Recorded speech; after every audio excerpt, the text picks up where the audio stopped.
Senator Sabi-Abdullai, thank you for joining us. Now, there are those who are concerned that the Nigerian Senate is more reactive than proactive. So you have laws that are obsolete or indeed acts that are obsolete, and they're just sitting down there and the Senate waits for something to happen before it begins to set up a committee to begin to work on it. How do you react to that? Well, I don't think this is correct because let me rewind back to when the 8th Senate started. We unveiled our legislative agenda. And in that legislative agenda, one of the things we have done is to say that we are going to review all obsolete laws. And I think we have started that. For example, the Railway Act was a 1954 law. And we have reviewed it now, and we have passed it, such that with the new law, we have upgraded it to the realm where we have done proper division of labor between the regulator and the implementers or the executors. So for me, I don't think we are being reactive. The issue of Maina, for example, of course, how are we going to know that he's going to resume?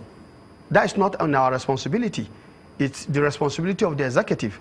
Now, it is only when something happens within this particular realm that we have to take action, and we have done that immediately.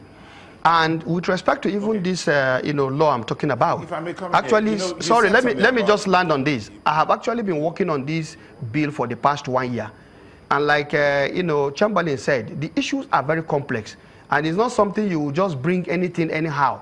It's something you really need to do a very thorough job and make sure that when it comes out as a law, it is actually going to help to solve some problems. And I think that is what we are looking at. Okay, but if I may follow up on that, when the 8th Senate started, everyone knows or everyone believes that there's some rot in the civil service, and you've talked about how you're working on a bill that can help to sort that out. Yeah. Shouldn't that have been something that was more, has been put out in the front burner, on the front burner, so that it's something that's beginning to work almost immediately? Not you wait until this happens, as you said, it's from the executive, but the Senate is there as a watchdog, and you oversight what's going on in the executive area. Isn't that part of what you do? You see, you are looking at it as if there should be only one law that will help the service. Rather, we are looking at it from a much broader perspective. And if you look at it, for example, the issue of procurement, who does procurement is the executive. And we know there's quite a lot of problems there. We have also done some amendment to the procurement law. So what I'm trying to say in essence is that there are so many laws that governs the operation of the executive, and we have been looking at some of this law to amend them. And this particular bill I'm talking about is a new innovation, because there was nothing like that before, and we are just trying to respond based on what we have seen as reality.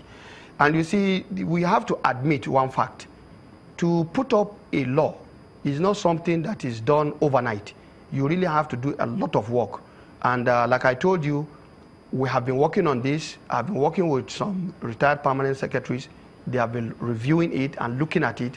And so it's not something because I have an idea, I will just come up with any document and then in 1 week, I'm ready to release it out. No, it must be something that we work, because we are a federation, and whatever you do, you want to make sure that you do things that fall within the ambit of the Constitution.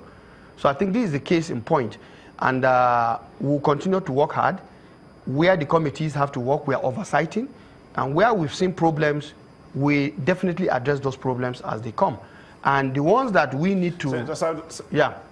Senator, the concern of Nigerians is that all of you in the Senate have, in one way or the other, served out there. You said you have retired permanent secretaries, you have retired civil servants in the Senate. Yeah. We have engineers, we have all sorts of people who have gone through different facets of life in the Senate. And you say you still need to look at it critically before you begin to put forth laws. I mean, the 8th Senate has gone, this is almost the 3rd year, and you still need to sit down to examine before you begin to look at issues that have been bothering the nation? No, we have already been doing this. The point what I'm just telling you now is an output. The process has already started long ago, and there are quite a number of this work going on.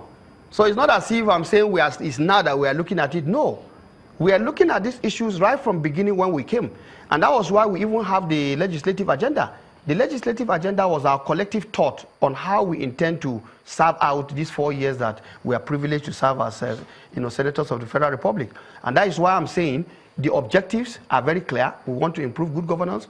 We want to reform the public service. We want to look at obsolete laws, and we are already doing that. Remember, even the ease of doing business, we started it, where we came up with about 54 laws, graded according to importance, so that we'll be able to fast-track them, and we have already started that. A number of these are already being signed. So I think what I'm saying is, yes, I may be speaking this way, but of course, these are actions that have started as far back as 2015, since when we came on board. All right, Senator, if I could take it on a larger scale, I mean, a little bit away from the Senate to your party. You know, there are those who will say that looking at this, because, I mean, people are circulating campaign posters of the man in question that he wants to contest governorship elections in Borno. I don't know how I can authenticate the veracity of all of this, but from a political party perspective, there are those who will say, but wait a minute, is it that your party members couldn't have advised the party leadership or the executive behind the scenes and say, look, if this is what we're hearing, because he has representatives who are in that particular place, he has friends perhaps who are in the Senate directly or indirectly, couldn't they have in any way advised that, look, this is not the way to go? Or is it that they're a group of people who do whatever they want, no matter what the party thinks? Well, I think our party is very clear, and I think even on this subject matter, the spokesman of the party has spoken. So, you know, in politics, there is nothing you don't see. People, when you say fake news, the political landscape is full of it. All kinds of information are out there. It's left for you to believe or not to believe, and to be sure that you are dealing with the right thing. So until it is time for the party to say, okay, our candidate come forward, I don't think I will be laying, you know, or giving attention to what is out there, because it might be that when I speak, my own will now become the subject rather than the... But what kind of statements do you think this is coming? I mean, even the Vanguard newspaper said it's in their front page, very credible newspaper for that matter. The wanted man, Maina's governorship campaign posters flood Abuja and in Kaduna. So it's not only up north there, it's even in Abuja where you are. Well, remember, in politics there is propaganda. And let's get one thing clear. Maina is from which state? So you have to find out, is it in a state? If you say in Kaduna and Abuja, there is no governorship election in Abuja. So to me, it's just propaganda. And of course, the opposition might even want to snap on this to say all kinds of things. Yet, that is the carryover of the last, administration.